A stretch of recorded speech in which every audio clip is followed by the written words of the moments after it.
Hey guys, and thanks for joining me for my first movie review of a 2015 movie. And this one was pretty good. I really liked Cinderella. I grew up on the original classics. We had them on VHS and eventually DVD. And for those of you who don't know, I had a sister, an older sister growing up who was about 6 years older than me. So while other boys were watching G.I. Joe or Transformers, I was watching the Disney cartoons with her. So I wanted to be Prince Philip or the Beast when other guys wanted to be like pirates or army men. But anyway, these classics are near and dear to my heart, which is why when Snow White and the Huntsman came out, which I liked, and Maleficent came out, which I didn't like, I was a little disappointed because it was a change up on the original story, which I get, but this one is not that. This is pretty much the original story of Cinderella, and as far as I've heard, closer actually to the original fairy tale than the first Disney Cinderella was. And I know this is not the first time it's been remade, but this is the first time it's been remade by Disney, which is neat. This feels like a really good companion piece to the original because it's different enough to keep it interesting, but close enough that it feels like, it feels like they're retelling the same story. It still feels like Cinderella. It's not like Maleficent where it's not the story you thought you knew, or Snow White and the Huntsman where this is the story you think you know, but it's so much darker. This is the story you know, but differences like there not being musical numbers, deeper character development with the humans, and like the animals are still there, which is cute to see, but they're not nearly as big. Like half the movie of the original Cinderella was made up of animals. This one was good, and I said something about character development. The characters in this movie were a whole lot deeper. They were many times more dimensional than they were in the Disney cartoon. Cinderella herself was,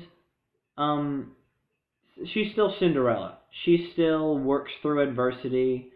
She still, her motto is, be courageous and be kind.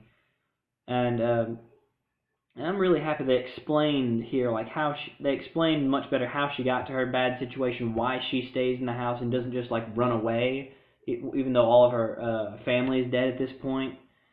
The movie, it might get just a hair slow at the beginning because it takes its time to make sure that you absolutely understand and feel for what's going on and what happens. Her parents were good. The stepmother and the stepsisters were very good.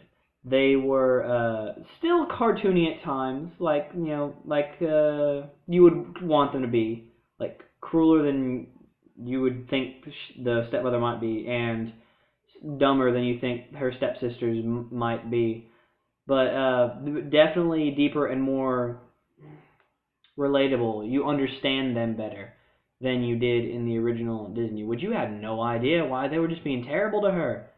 Here you don't agree, but you do understand, and it makes all the difference in the world. And the prince, the prince is awesome in this. Whereas in the original, he's just a pretty face. Cinderella is not. He's just a pretty face with a lot of money. That like she gets him as a prize at the end for being, I guess for depending on how you want to look at it, either being pretty or being nice. Which are, well, at least being nice. That's a very endearing quality, anyway. But this guy was intelligent. He was brave. He was understanding, and you could really tell he cared for her and cared about what she thought. And it was neat seeing both her trying to find him and him trying to find her, and it was much more about their actual relationship, which you buy in this movie, than it is about their standing in society. That's sort of a secondary thing that they don't even think about for a little while. It's still a fairy tale. It's still the classic tale you know, and as such, it still is a little cartoony at times. It's a little bit idealized at times. like the world the way it maybe should be instead of the way it is. And which not to say it's not mature. It is mature, but it's not by any means hardcore realism. We still get to have fun, which brings me to the pumpkin scene. Uh, the whole fairy godmother bit. It was a lot of fun, just like it is in the original story. But there was a very, very important difference here. And this is a spoiler, so I'm gonna put up spoiler warning. Okay, so this is very much like what happens with the fairy godmother is very much like in Beauty and the Beast, if you guys have seen that, where this the fairy godmother comes to Cinderella as this like old hag of a woman who's like covered in who's like really really old and kind of nasty looking, wearing shabby clothes, and just comes and knocks on her door and asks for some food, something to eat to sustain her. Um, and it and so Cinderella at first she's all distraught because she's in a situation where she could be very selfish now because they've just left for the ball without her, and she could turn the old woman away, but she doesn't. She is kind and she is brave, and she brings her some food and takes care of her, and then is rewarded with the magic, as opposed to Beauty and the Beast, where where the Beast turns her away and then is cursed for it. And apparently that was in the original Grimm fairy tale, which it made it much more about her kindness being rewarded than just random Deus Ex Machina getting you what you want. Which the first one is much more likely to happen in real life than the second one. Now there is a couple things put me off a little bit, like young girls might be a little bit confused about like the moral of the story, like the original cartoon, that somebody might just come in and whisk you away to happiness, which in real life that might not happen, and it might be seen in this version as well. But ultimately, I think they are trying to hammer home that it's about being a good person and pushing through adversity to your happy ending, rather than just sitting there waiting on your happening to come to you. And also not giving up hope that a happy ending might come to you. A mixture of work and hope. One thing was there was some controversy about her waistline in the dress, which that she went on a liquid diet or something for a while to get so skinny.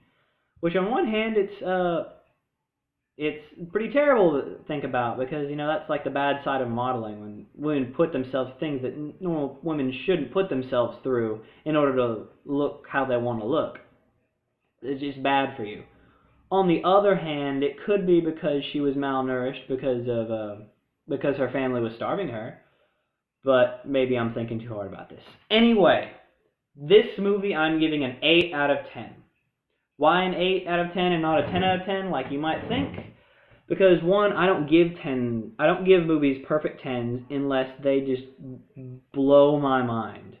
I will give the highest a 9.5 if the movie is really exceptional, and a 10 only if it just grabs my soul. This movie did not grab my soul. It grabbed my heart, but not my soul. And there were a couple of minor flaws or possible flaws, depending on your audience. Like the characters being a little bit cartoony, the moral being a little bit maybe behind the times, or at least a little off. Which I don't think it was, but I could see how some people might.